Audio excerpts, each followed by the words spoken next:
एक ऐसी सजा जो मौत से भी बदतर थी, जहां न सूरज दिखता था, न इंसान की कोई अहमियत, जहां एक बार गया फिर कभी वापस नहीं आया। ये थी काला पानी की सजा। क्या आप जानना चाहेंगे वो सच्चाई जिसे ब्रिटिश एम्पायर हमेशा छिपाता रहा? इस वीडियो में हम आपको बताएंगे काला पानी की सजा की वो असली कहानी, जिसे सुनकर रूह कांप जाएगी और गर्व भी होगा उन शहीदों पर जिन्होंने हमारी आजादी के लिए यह नरक झेला। काला पानी की सजा एक ऐसी सजा थी जिसे ब्रिटिश राज के दौरान भारत के स्वतंत्रता सेनानियों, अपराधियों और विद्रोहियों को दी जाती थी। यह सजा अंडमान निकोबार द्वीप समूह की कुख्यात सेलुलर जेल में दी जाती थी।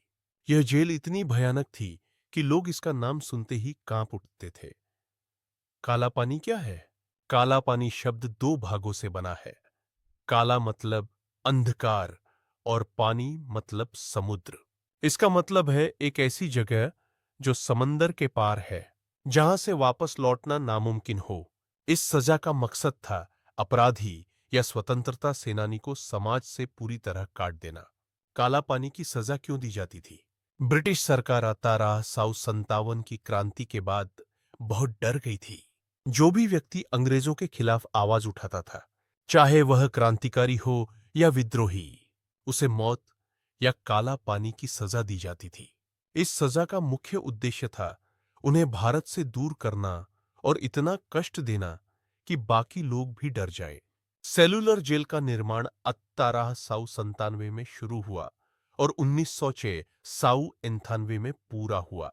इस जेल में कुल कोठरियां थीं, जिनमें हर एक कैदी को अकेला रखा जाता था। इन कमरों को इस तरह से बनाया गया था कि कोई एक कैदी दूसरे कैदी को देख भी न सके, ताकि वे आपस में कोई योजना न बना सके। सेलुलर जेल में कैदियों की हालत बहुत ही अमानवीय थी। उन्हें सुबह 5 बजे उठाया जाता।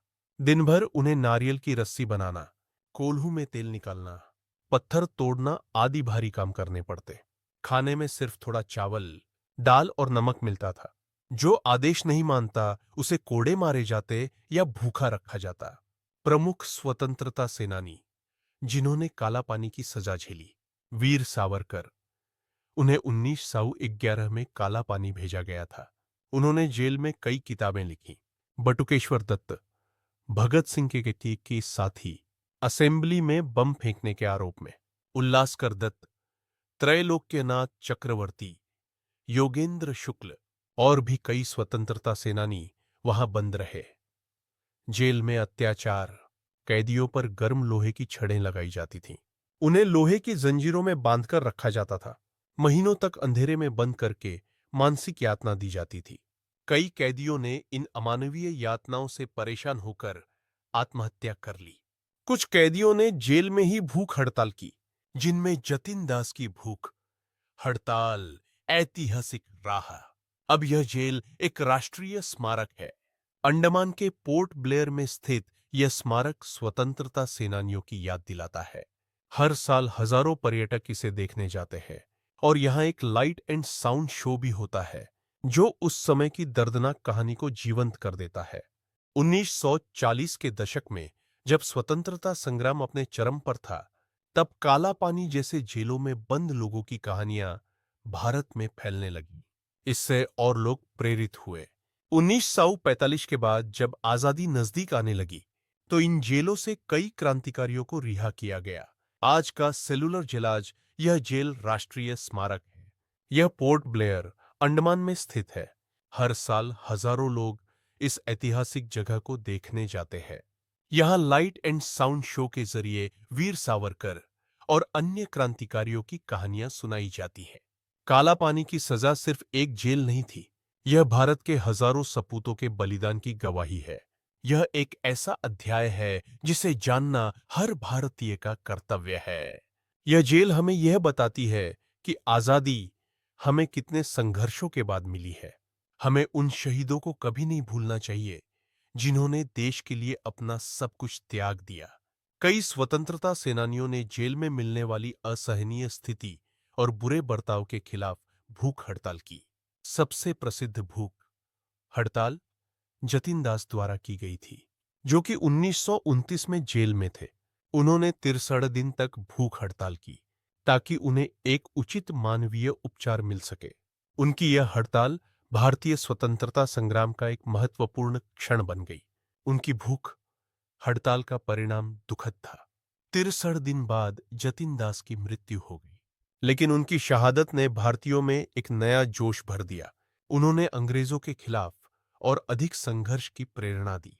राजेंद्र नाथ लेले एक और स्वतंत्रता सेनानी थे जिन्होंने काला पानी की सजा झेली। उन्हें 1909 में एक षड्यंत्र में शामिल होने के कारण गिरफ्तार किया गया था। सेलुलर जेल में रहते हुए उन्होंने वहां के कैदियों के बीच भारतीय संस्कृति, इतिहास और स्वतंत्रता संग्राम की कहानियां सुनानी शुरू की।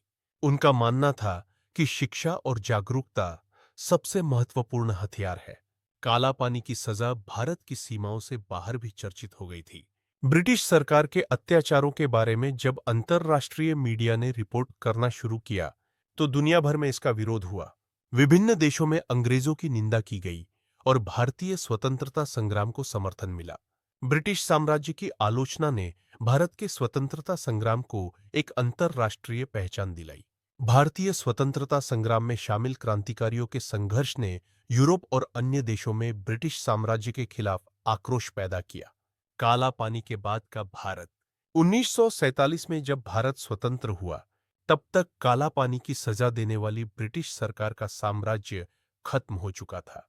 भारतीय स्वतंत्रता संग्राम ने साबित कर दिया कि अंग्रेजों को अब इस देश से जाना ही होगा। काला पानी की सजा के शिकार हुए वीरों की शहादत ने भारतीय समाज में एक नए जागरण का निर्माण किया। वे लोग जो काला पानी की सजा भुगत चुके थे, उनके लिए यह न केवल शारीरिक यातना थी, बल्कि यह उनके आत्मबल और देशभक्ति को भी मजबूत करने का एक जरिया बन गया था।